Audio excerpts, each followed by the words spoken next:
안녕하세요, 닉입니다. 네, 식사하셨어요? 오늘은 오랜만에 자연스럽게 수다 떨듯이 얘기를 좀 하려고 합니다. 저는 지금 스위스에 와 있고요.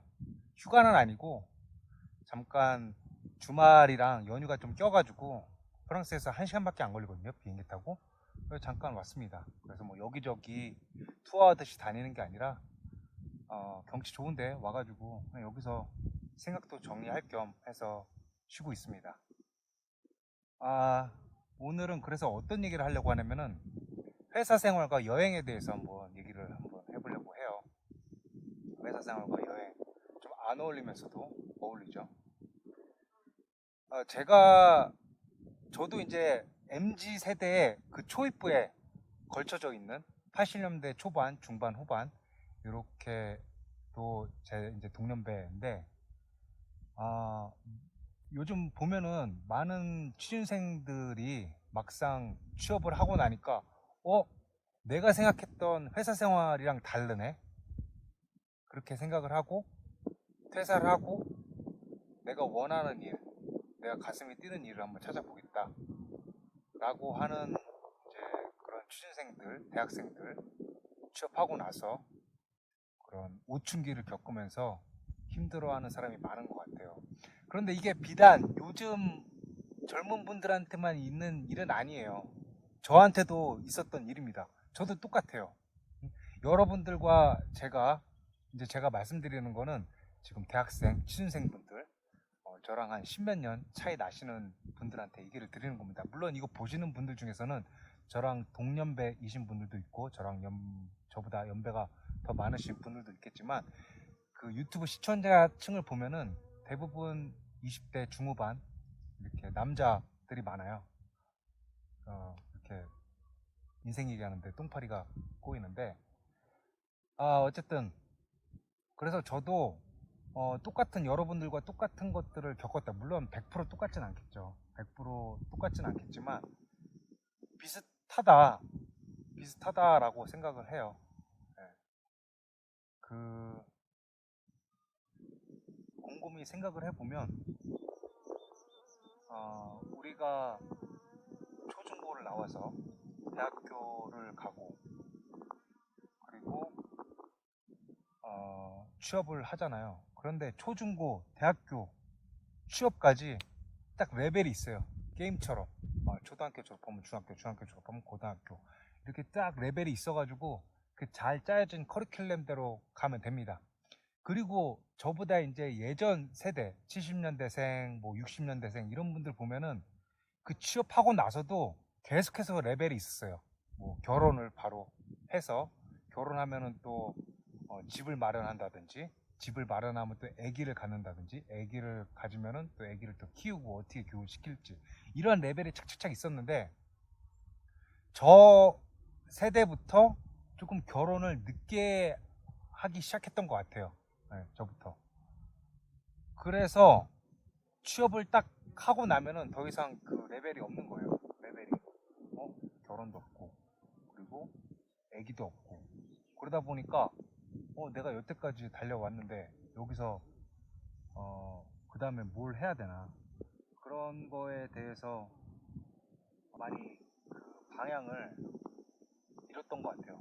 저도 방향을 잃었었고 그러다 보면서 회사 생활 하면서 이거 내가 원하는 게 아닌데 그 다음 목적은 뭐지? 그 다음 목적은 이제 내 선배가 되는 거죠. 대리, 과장, 부장. 내 이제 미래가 보이는 거야. 취업하고 나니까 다음 레벨이 대리가 되고 과장이 되고 부장이 되고 이렇게 딱 짜여져 있는 거죠. 너무 재미가 없는 거예요. 그리고 이러려고 이렇게 열심히 공부를 했나? 라는 생각이 들고 근데 그 생각은 여러분들도 마찬가지일 거예요.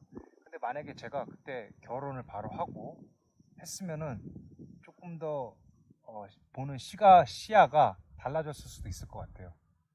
왜냐면은 그 취업을 하고 난 다음에 인생에 있어서 대리, 과장, 그 직장에서의 내 생활이 전부가 아니잖아요. 그 내 이외의 생활도 어떤 레벨 같은 게 레벨이라고 표현하기는 좀 그렇지만 그런 게 있는데 결혼이라든지 그런 걸 조금 늦게 하다 보니까 직장만 보이는 거죠. 직장에서의 나의 미래만 보이다 보니까 조금 실망을 많이 했던 것 같고, 그리고 요즘은 더 결혼을 늦게 하죠. 그러다 보니까 그게 더 심해지고 부각이 되는 것 같아요. 저도 똑같습니다. 그래서 이거 내가 원하던 생활, 직장 생활 아닌데. 근데 저는 그때를 생각해 보면은 되게 어리숙했던 게, 근데 많은 분들이 제가 겪었던 감정, 그리고 겪었던 실수들, 했던 실수들을 똑같이 하고 있더라고요. 그런 게 잘 전파가 좀 안 되는 것 같아요. 그래서 그거를 좀 얘기를 해 보고 싶습니다. 일단은 저는 취업을 하면은 직장 생활은 드라마에서만 봐가지고 뭔가 막 넥타이 풀어 헤치고 열심히 일하고 뭔가 파이팅 넘치고 회식할 때는 또 술도 마시고 그렇게 다이나믹한 줄 알았거든요. 근데 막상 회사를 가보니까, 물론 제가 이제 설계 일을 해가지고 조금 다를 수도 있어요. 근데 설계를 하다 보니까 하루에 한마디도 안 한 적도 많이 있었고, 그리고 굉장히 정적이고, 예? 이 TV에서 보는 거는 그 이벤트를 보여주는 거지만 그 이벤트 뒷면에는 굉장히 지루하고 질이 멸렬한, 그리고 똑같은 것이 계속 반복되는 그런 것이 회사 생활의 90%거든요. 뭐 회식하고 회사 사람들이랑 어울리고 뭐 이벤트 미팅 있고 어떤 프로젝트에서 성과를 내고, 이거는 굉장히 극히 일부분인 거고, 90%, 95%, 99%는 굉장히 똑같다. 똑같은 직장 생활인데 거기서 오는 어떤 괴리감, 내가 상상했던, 취업하기 이전에 상상했던 회사 생활과 직접 해봤을 때의 그 괴리가 굉장히 컸던 것 같아요. 그런데 그거를 아무도 말해주는 사람이 없었어요. 물론 제가 취업할 때는 이렇게 인스타그램이라든지 이런 SNS가 활발하던 시절은 아니어가지고 나만 이렇게 험한 건가? 라는 생각을 했던 것 같아요. 그런데 지금 생각해 보면은 좀 정보 교류의 부족, 그리고 삶을, 레벨을 자꾸 깨는 걸로만 집중을 해서 그런 생각을 갖지 않았나 싶습니다. 그리고 나서 나는 내가 원하는 삶을 살아야 되겠다. 여러분들 요즘 젊은 사람들 하는 것 좀 똑같이 했어요. 똑같이 한 거에 대한 결론이 어떻게 되는지를 제 경험을 통해서 알려드리려고 해요. 그래서 뭐 저도 회사 그만두고 내가 좋아하는 걸 찾아봐야겠다라고 했는데, 뭐 여러 번 말씀드렸지만 1차적인 것밖에 없습니다. 뭐 복잡한 게 없어요. 마케팅, 브랜딩, 1차적인 거 여행한다, 글 쓴다, 그림 그린다, 이거 말고는 복잡한 게 있을 수가 없어요. 네. 어쨌든 제가 말하려고 하는 거는 그거보다도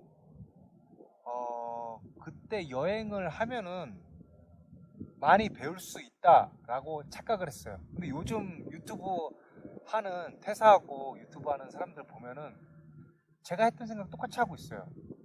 근데 결론은 그거를 보는 사람들이 거기에 그 모먼트에 혹하는 것 같아요. 왜냐면 그 퇴사할 때의 그 심정은 정말 내가 뭐든지 할 수 있을 것만 같거든요. 내가 대기업에서도 일했어. 아니 대기업에서도 일했는데 보니까 이 기업 시스템이란 게 너무 비효율적이고, 왜 이렇게 하지? 대기업에서? 내가 하면 더 잘할 수 있을 것 같은데? 그런 오만함에 빠집니다. 그런 오만함에 빠져서 나는 내가 그만두더라도 내가 뭔가를 대단한 걸 할 수 있을 것 같다라고 했지만, 실상은 그 대기업이 그냥 대기업이 아닙니다. 그 시스템이 보기에, 그리고 처음에 접하기에는 비효율적인 것 같지만은 굉장히 많은 시행착오들을 통해서 그 시스템이 갖춰진 게 거기 때문에 비효율적인 게 아닙니다. 예. 모든 그 시행착오를 반복해가지고 그거를 필터링 하기 위한 시스템이 다 있기 때문에 조금 비효율적으로 보이는 거지, 어쨌든 그게 굉장히 최적화된 시스템이다 라는 것이고, 그리고 회사 밖을 나오면은 혼자서 뭔가를 하기가, 돈을 벌기가, 자기 힘으로 돈을 벌기가 굉장히 정말 야생이다라는 거를 느꼈죠. 근데 이거는 암만 말해도 못 알아듣습니다. 그래서 한번 해봤으면 좋겠어요. 네. 그래서 참 안타까운 거는 그런 유튜버들 많이 봐요. 이제 사회 초년생 20대 후반 30대 초반에서 똑같아. 아, 이거는 내가 원했던 직장 생활이 아니야. 이거는 남이 원한 직장 생활이야. 내가 원했던 것이 아니야. 나는 과감하게 퇴사를 하고 세계 여행을 가겠어. 봐봐. 이렇게 하는 사람이 많은데 그 사람들 글쎄요. 1년, 2년, 3년 지속하는 걸 본 적이 없는 것 같아요. 대부분 1년, 2년 반짝하다가 채널 버리고 도망가. 제가 보기엔 뭐 다른 데 다시 취업했거나 뭐 그러겠죠. 그 초반에 반짝한다라는 거죠. 그 내가 뭐든지 할 수 있을 것 같다라는 마음에 유튜브도 해보고 뭐도 해보고 하는데 직장 다닐 때만큼 300만 원씩 뭐 운이 좋아가지고 300만 원, 400만 원, 500만 원 한 달에 1000만 원 볼 수 있어요. 근데 직장처럼 그것이 계속해서 지속이 되냐 이거죠. 그게 가장 중요한데 유튜브에서는 반짝한 것만 보여주니까 사람들이 그게 많이 혹하고 좋은 것 같습니다. 물론 그 사람도 속이려고 하는 건 아니겠죠. 하지만 제가 조금 인생을 살아보니까 지속력, 지속성, 인컴, 수익이 들어오는 것도 그 지속성이 굉장히 중요하다라는 겁니다. 어쨌든 다 반짝하고 채널 버리고 도망갑니다. 그 지속하는 게 힘들거든요. 혼자서. 그리고 제가 했던 실수이기도 한데요. 저도 퇴사하고 여행 가는 게 도전이라고 생각을 했어요. 근데 지금은 그건 도전이 아닙니다. 제 기준의 도전이라고 하는 거는 그 도전 행위 자체가 고통스러워야 돼. 그 도전 행위 자체가 고통스럽고 그걸로 인해서 나중에 리스크가 있을 수도 있어요. 그걸 또 내가 감내를 해야 돼. 저는 그게 도전이라고 보는데 여행을 하겠다는 도전이 아닌 이유가 제 기준에는 보세요. 여행하는 게 그게 자체가 고통스럽지 않다라는 거예요. 얼마나 좀 좋습니까? 부럽죠. 여행 가는 것이 자기 좋아서 가는 건데 그걸 어떻게 도전이라고 부를 수 있습니까? 물론 그 여행 가는 것 때문에 회사를 퇴사하고 그 이후에 오는 걸 감내해야 되겠죠. 그건 도전이 아니라는 거예요. 도전은 그 행위 자체도 고통스러워야 된다. 예를 들면 스타트업 하는 거 되게 굉장히 고통스럽잖아요. 일도 회사 다닐 때보다 더 많이 해야 되고 야근도 해야 되고 야근 그렇게 하면서도 돈이 안 될 수도 있고 그 행위 자체도 고통스럽고 그걸로 인해서 돈을 못 벌었을 때 나중에 또 자기가 그 리스크를 책임을 져야 되겠죠. 근데 여행은 행위 자체가 고통스럽진 않은 것 같아요. 나는 퇴사하고 여행을 가겠어 하는 사람 중에 그 여행 자체가 고통스럽다고 생각한 사람은 못 본 것 같아요. 언제나 여행은 가슴 설레이고 가슴 뛰고 재밌죠. 그걸 어떻게 도전이라고 부를 수 있겠습니까? 근데 저도 어렸을 때 젊었을 때 여러분들 20대 후반 30대 초반 그때는 그게 도전인 줄 알았어요. 도전이라고 생각을 했고 왜? 내가 나중에 그걸 리스크를 감당할 거니까 그게 도전이라고 생각했는데 그거는 도전이 아니다. 지금 생각해보면 도전이 아니었다. 예를 들면 초콜릿이 너무 좋아. 초콜릿이 너무 달콤하잖아요. 초콜릿이. 근데 초콜릿을 많이 먹으면 나중에 살이 쪄. 그럼 살이 찌면 어떻게 해도 나중에 살 빼려고 고생을 하겠죠. 그 초콜릿 먹는 게 도전이라고 할 수 없다라는 거죠. 초콜릿 먹는 건 달콤하니까. 그래서 그런 얘기를 조금 드리고 싶습니다. 그리고 또 하나는 요즘에 참 SNS 때문에 많은 사람들이 우울하기도 하고 비교를 하는 문화가 많이 형성이 된 것 같은데 지금 얼마나 좋습니까? 부럽죠? 근데 부러워할 필요가 없는 게 제가 프랑스에 온 지 이제 3년이 다 돼갑니다. 3년이 다 돼가는 동안 정말 고생을 많이 했어요. 정말 회사, 집, 회사, 집, 헬스장 그렇게만 다니고 프랑스 여행도 거의 안 해봤습니다. 니스, 파리 그렇게 잠깐 주말 이용해가지고 갔다 온 게 전부고 굉장히 고통스러운 나날이었어요. 3년 동안. 그런데 이렇게 유튜브에 올리고 근데 그걸 보는 사람들은 엄청 부러워하죠. 그런데 유튜브라든지 뭐 아시겠지만 인스타그램은 자기의 정말 최고의 순간, 얼마나 최고의 순간입니까? 지금 이게 그림 같지 않습니까? 배경화면 같지 않습니까? 윈도우에 이 최고의 순간만 인스타에 올리니까 그걸 보는 사람들은, 이걸 보고 계시는 분들도 뭐 자취방에서 네? 라면 먹으면서 보는 사람도 있을 수 있을 거고, 그럼 그거랑 비교를 하는 거죠. 아, 나는 자취방에서 라면 먹고 있는데 닉은 저놈은 프랑스에서 일하고 주말에 어디 놀러 다니고 와 스위스 이렇게 좋은 데서 누워서 쉬고 있고, 비교하는 거예요. 저도 3년 동안 집구석에서 제가 이런 것 때문에 다 남겨놓은 거예요. 내가 고생한 거를 제 인스타 가면은 고생한 게 대부분이에요. 고생한 거 대부분을 다 채워놨어. 이런 거 별로 없습니다. 그래서 제 인스타그램 오셔서 아, 이 사람 진짜 고생하는구나, 그런 걸 보시고 좀 위안을 받으셨으면 좋겠습니다. 어쨌든 여러분들이 보고 다른 사람들과 비교하는 거는 다른 사람들의 최고의 순간과 여러분들 자취방에서 혼자 골방에서 라면 먹고 있는 자신이다. 그래서 그런 거를 비교하면 안 되는데 비교할 수밖에 없죠. 그걸 어떻게 안 비교하고 있겠습니까? 하지만 그 사람들도 이면에는 거의 99%가 그 화면 뒤에서는 고생스러운 순간에 잠깐 휴가 가가지고 이런 거를 남기는 거다. 그래서 그거를 너무 부러워할 필요는 없을 것 같아요. 그리고 여행을 갔다 오면 뭔가 내가 완전히 새로운 사람이 됐을 것 같다라고 저도 어렸을 때는 생각을 했는데 똑같습니다. 어, 뭐 여행 이런 데 갔다 왔다고 해서 내가 뭔가 성장한다? 저는 성장한 것 같진 않아요. 여행을 간다라고 해서 완전히 다른 내가 된다? 그런 것 같진 않습니다. 똑같아요.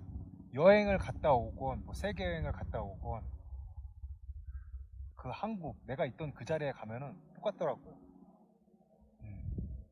인사이트도 뭐 그렇게 인생이 바뀔 만큼 인사이트를 얻은 것도 아니고 정말 충격적인 경험을 얻은 것도 아니고 똑같습니다. 내가 있던 자리에 가면은 똑같아요. 어떻게 보면 현실 도피였던 것 같아요. 현실 도피. 똑같다. 뭐 이런 데 오면은 내가 뭔가 가슴 벅차지고 가슴이 넓어지고 새로운 사람이 될 것 같은데 다시 한국 서울에 9호선 타러 가면 다시 똑같아집니다. 다시 리셋 팍 돼요. 어떻게 하다 보니까 그 여행에 안티가 된 것 같은데 여행 좋죠. 여행 좋습니다.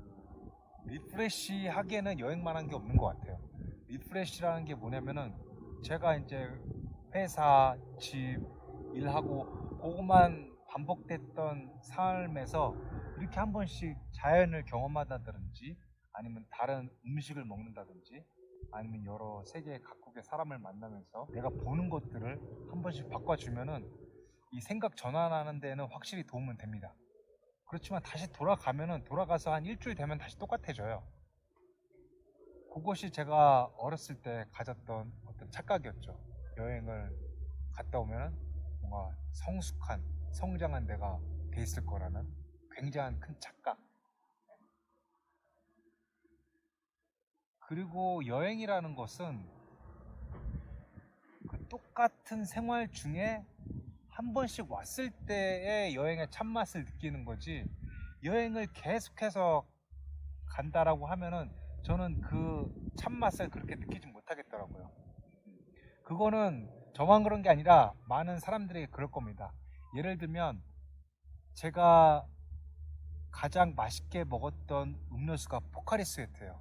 근데 그 포카리 스웨트를 지금 안 먹은 지 몇 년 됐습니다.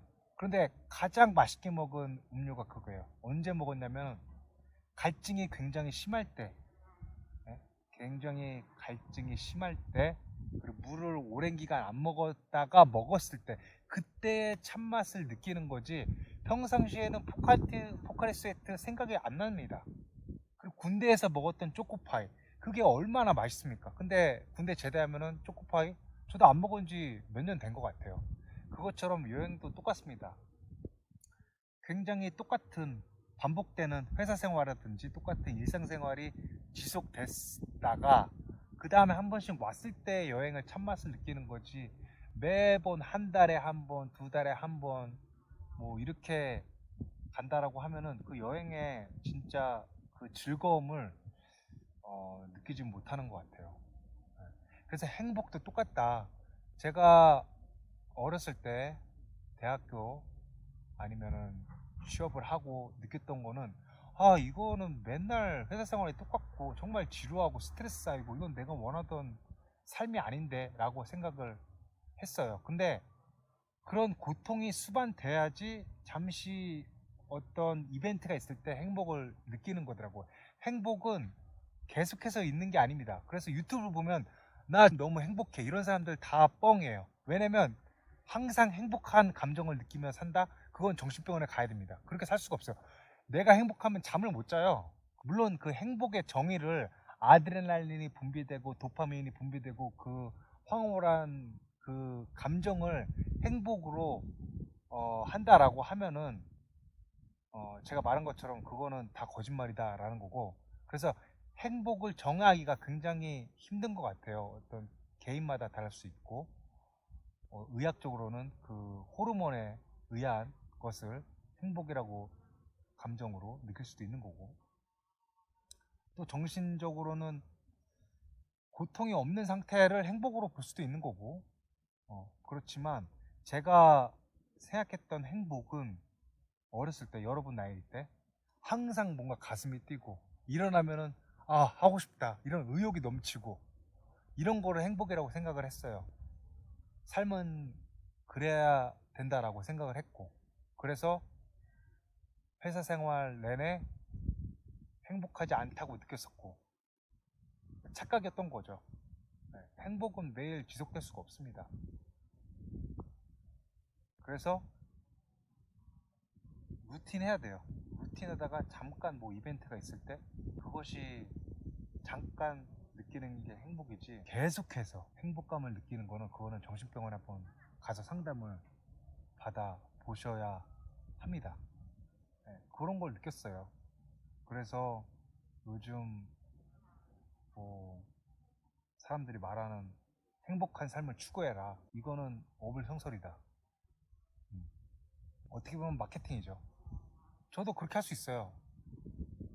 영상을 찍을 때만 이렇게 행복한 모습 보여주는 거죠. 와 보세요, 너무 행복합니다. 저는 매일매일이 너무 행복해요. 이렇게 하면 여러분들 믿을 거잖아요. 근데 그런 사람들 굉장히 많다라는 거지. 왜? 마케팅 하기 위해서, 돈 벌기 위해서, 사람 끌어당기기 위해서. 여러분들도 이런 행복한 삶을 사세요. 하고 싶은 것만 하세요. 하기 싫은 거 하지 마세요. 하고 싶은 것만 살면은 그게 어린애지 어떻게 어른입니까? 어른이라는 거는 하기 싫은 일도 해야죠.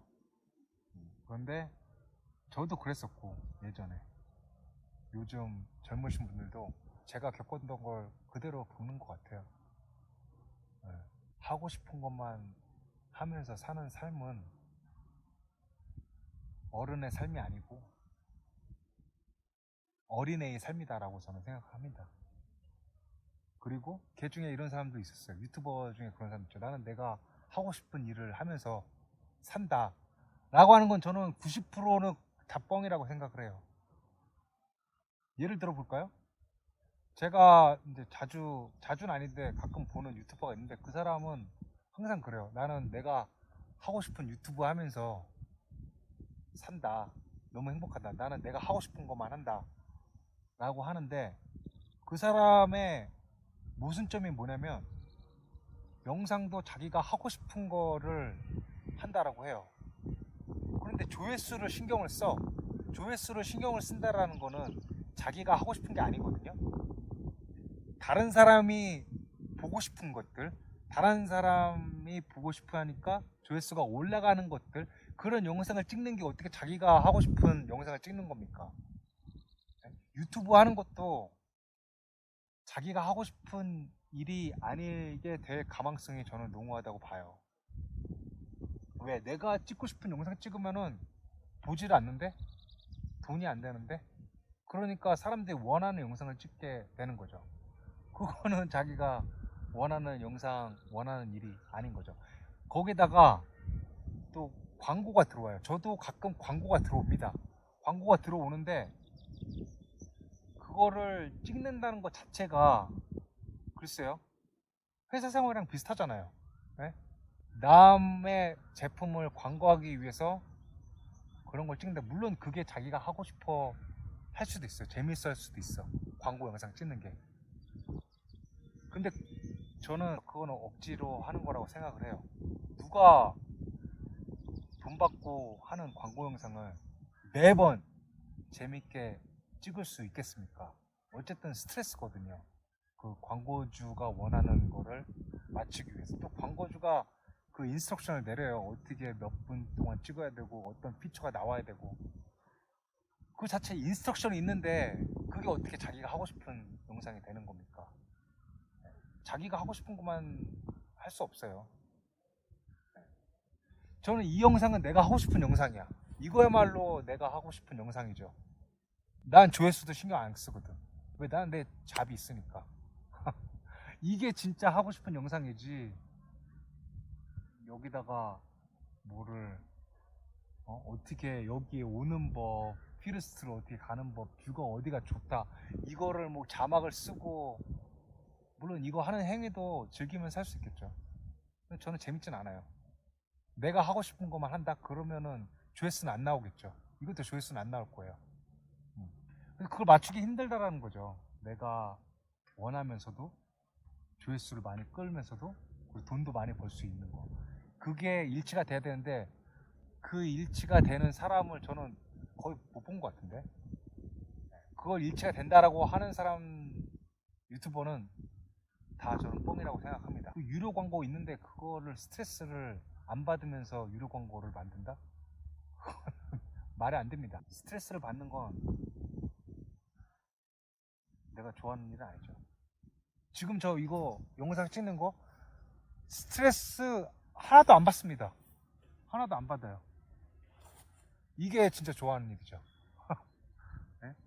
여기가 어딘지 정보를 전달할 필요도 없고 굳이 지도를 갖다가 제가 편집을 해가지고 할 필요도 없고 이럴 때 가끔씩 행복을 느끼는 것 같아요. 저는 이런 영상을 찍을 때 그리고 제가 하고 싶은 말을 할 때.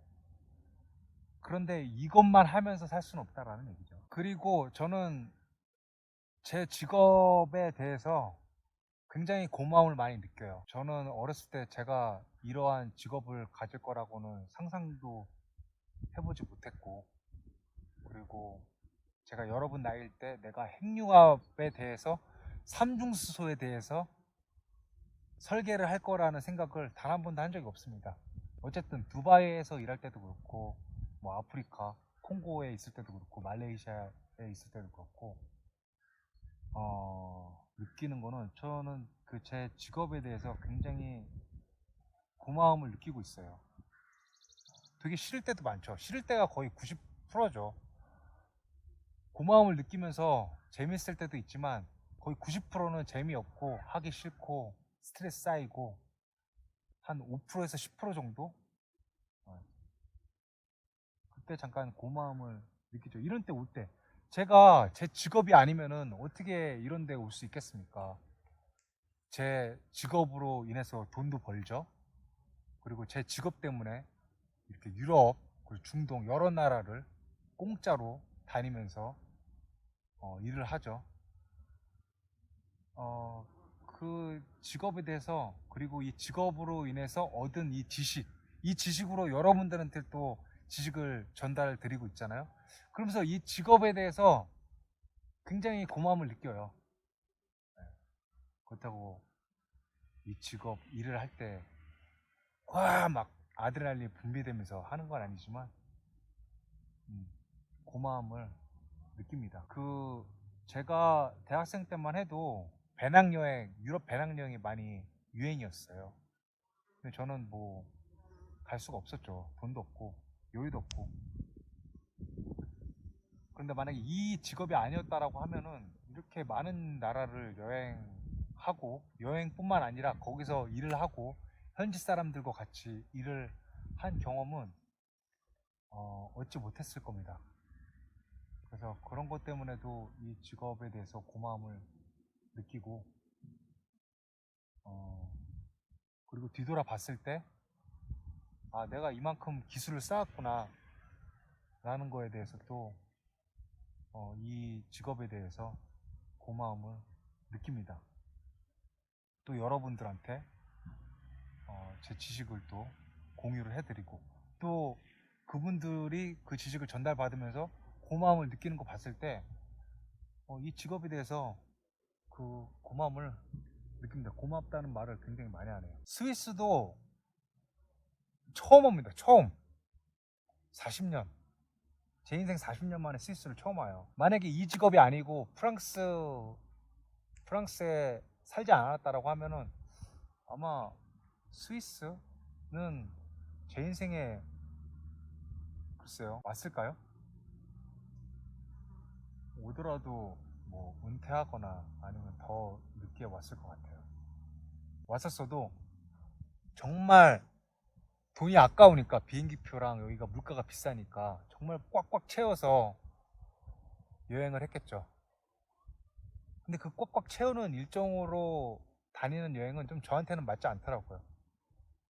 그런데 제가 이 직업으로 인해서 프랑스에 사니까 언제든지 1시간만 되면은 올 수 있고, 그러니까 제가 막 바쁘게 여기저기 막 다니는 게 아니라 경치 좋은데 한 군데 골라가지고 여기서 계속 축치고 있는 겁니다. 축치고 있고 뭐 이것저것 생각도 하고 여러분들한테 이렇게 말도 하고, 이게 다 직업 때문에 가질 수 있는 여유인 거겠죠. 언제든지 또 올 수 있으니까 스위스. 네? 그래서 그것 때문에라도 고마움을 느끼고, 그 유튜브에서 이런 거를 봤어요. 많은 사람들이 요즘에 이제 퇴직을 하고 퇴직 이후에 걱정을 한다라고 하는데, 퇴직하면 정말 할 게 없는 것 같더라고요. 근데 이 엔지니어링은 그래도 퇴직을 한다라고 해도 물론 재취업하는 게 어려울 수는 있을 거예요. 그런데 자격증이 아니라 자기의 어떤 그 노하우, 이런 걸로 인해서 뭔가 해볼 수 있다라는 것이 큰 차이인 것 같습니다. 예를 들면 뭐 그냥 사무직으로 30년을 보냈다. 그러면 그 30년이 통으로 없어진 케이스가 굉장히 많더라고요. 제가 은퇴하신 분들 보면은 30년 동안 그 일을 했는데 그 일을 이용할 수가 없는 거야. 그거 어떻게 보면 되게 안타까운 일이죠. 근데 엔지니어링을 30년, 뭐 20년 하신 분들 보면은 그거를 계속해서 이용하십니다. 저도 이용하고 있고요. 전 지금도 이용하고 있어요. 뭐 30년이 아니라 지금 10몇 년 됐는데 그거 가지고 지금 이용하고 있지 않습니까? 그래서 여러분들도 꼭 엔지니어링이 아니라 진로와 직업을 정하실 때 직장이 아닌 업을 생각했으면 좋겠어요. 내가 이거를 30년 동안 했을 때 퇴직하고 나서 진짜 어디 파트타임 잡으러 가야 되는 건지, 아니면 이걸 이용해 가지고 뭔가를 할 수 있는 건지, 그런 걸 한번 생각해 보셨으면 좋겠습니다. 아니 한 10년 정도만 해도 나타납니다. 멀리 좀 내다 보셨으면 좋겠습니다. 물론 엔지니어링이 최고다라는 말은 아니에요. 더 좋은 직업이 있을 수도 있고, 물론 전문직이면 더 좋겠죠. 전문직은 정말 계속 할 수 있으니까요. 그런데 저처럼 이제 공대를 나오신 분들 보면은 그런 생각을 좀 해보셨으면 좋겠어요. 단순히 대기업에서 부속품으로만 있다가 부속품으로 30년 일하다가 나오면은 그 부속품이 대기업에서의 부속품이지, 밖에 나오면 아무도 거들떠 보지 않는 하나의 작은 부품이라는 거죠. 그런 것도 한번 잘 따져 보셨으면 좋겠어요. 내가 이 회사에서 이걸 했을 때, 나왔을 때 이걸 써먹을 수 있는지 아닌지, 그것도 한번 체크를 해 보셨으면 좋겠고. 근데 예전에 보면은 야, 엔지니어링 배워서 어떻게 써먹냐라고 하는데, 저처럼 이렇게 써먹을 수도 있고 굉장히 많습니다. 요즘에 뭐 프로그래밍도 할 수 있으니까요. 프로그래밍으로 그런 계산 같은 소프트웨어를 만든다든지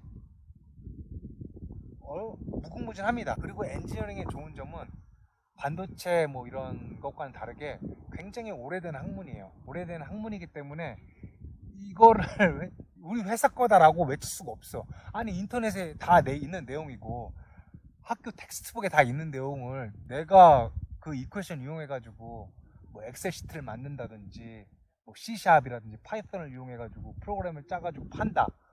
그거 가지고 뭐 터치할 사람이 없습니다. 왜? 다 텍스트북에 나와 있는 거 그대로 자동으로만 계산한 거기 때문에. 그래서 그거가 좋은 것 같아요. 네. 오일앤가스는 진짜 50년도 더 된 오픈 아트인 것들이 많기 때문에 그런 것들이 참 좋은 점인 것 같아요. 그리고 엔지니어링이 제가 이제 오일앤가스는 50년도 더 된 기술이다라고 했지만 저처럼 그 오래된 기술을 이용해가지고 핵융합처럼 굉장히 최첨단 기술에 써먹을 수도 있는 거죠. 되게 무궁무진한 것 같습니다. 가능성. 오늘은 여기까지 하겠습니다.